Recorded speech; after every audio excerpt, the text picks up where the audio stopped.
Paz do Senhor, meus irmãos, bom dia a todos. Vamos para mais um pão diário. João capítulo 6, verso 35, Jesus disse: eu sou o pão da vida, aquele que comer desse pão nunca mais terá fome, quem beber desta água jamais terá sede. E para hoje eu tenho um tema: a pedra que os edificadores rejeitaram tornou-se a principal pedra de esquina. Para isso quero fazer uso do Evangelho de Jesus Cristo, segundo escreveu Lucas capítulo 20, verso de número 17, está escrito assim: mas ele, olhando para eles, disse: que é isto? Pois que está escrito: a pedra que os edificadores reprovaram, essa foi feita cabeça da esquina. Meus amados, nós sabemos que Jesus é a principal pedra de esquina, ou pedra angular, que é a pedra que dá estrutura para todo edifício, para toda casa, para toda construção.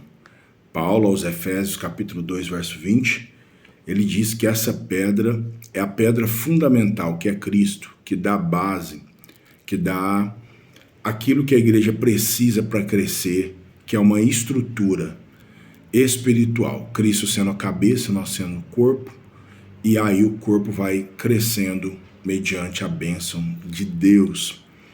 E no capítulo de número 20 de Lucas, verso de número 17, diz que esta pedra foi reprovada, a pedra que os edificadores reprovaram. Essa pedra é Cristo. Por isso que ele diz para Pedro: Pedro, eu edificarei essa igreja sobre esta pedra, e a porta do inferno não prevalecerão contra a igreja. Jesus é a principal pedra de esquina que dá toda a estrutura para que eu e você possa viver. E aqui, no capítulo 20, Lucas, verso 17, narra a história de um senhor que era dono de uma vinha. Saiu desta vinha, foi fazer uma viagem ao longe e deixou alguém trabalhando na vinha. Ao certo tempo, ele mandou um dos seus servos para que os trabalhadores prestassem conta dessa vinha a ele. E a Bíblia diz que os trabalhadores pegaram aquele servo que foi enviado e o mataram e disseram: nós não devemos satisfação a ninguém. Depois enviou outro servo, também foi morto. E enviou o terceiro servo e os trabalhadores também mataram aquele servo. E por fim, o dono da vinha disse: eu vou enviar agora o meu filho, porque ao meu filho eles vão ter respeito, ao meu filho eles vão ter temor. Mas quando enviou o filho, eles disseram uns aos outros, os trabalhadores daquela vinha: vamos matar o filho, porque matando o filho somos dono dessa herança, dono dessa vinha. E assim sucedeu, mataram o filho daquele senhor.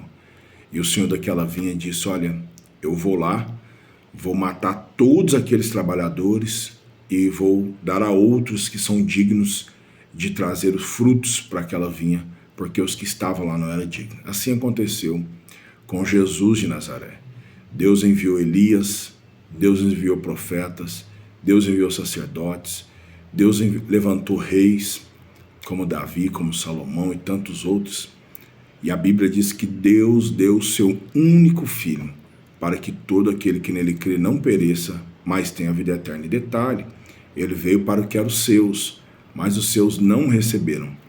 Mas todos quanto receberam, deu-lhes poder de serem feitos filhos de Deus. Jesus veio a esta terra. E quando ele veio a esta terra, ele veio para perdoar os meus e os seus pecados. Jesus é Deus, dono de tudo e de todos, dono de todas as coisas. Colossenses diz que nele foram feitas todas as coisas, e sem ele nada do que foi feito se fez. E Jesus vindo a essa terra, a Bíblia diz que ele foi rejeitado. O profeta Isaías diz que ele não tinha parecer, não tinha formosura, no capítulo 53 de Isaías, e nenhuma beleza víamos para que desejasse. Era desprezado, homem de dores, experimentado no trabalho, homem de quem os homens escondiam o rosto. Ele foi rejeitado. Só que esse que foi rejeitado pelos anciões, pelos sacerdotes, pelos fariseus, pelos escribas, pelo povo, e até traído por um de seus discípulos e abandonado por outro, E a multidão que viu tantos milagres disseram naquele dia: crucifica a Cristo e solta-nos Barrabás. A Bíblia diz que ele foi ressuscitado. E quando foi ressuscitado, se assentou à direita do Pai e ele voltou dizendo: eu tenho todo o poder no céu e na terra e nada e ninguém consegue segurar a mim e a minha igreja. Ele se tornou a principal pedra de esquina, pedra angular. Por isso que a igreja há mais de 2000 anos está de pé, porque a principal pedra de esquina, ou a pedra angular, é Cristo. Essa igreja não está formada ou assegurada, ou a esperança dessa igreja não são homens, a segurança é Cristo. E a pedra que os edificadores rejeitaram tornou-se para mim e para você a principal pedra de esquina. Essa pedra, pedra angular, é Cristo Jesus. Estamos firmados nele, estruturados nele e vamos morar eternamente com ele. Deus abençoe o pão diário de hoje.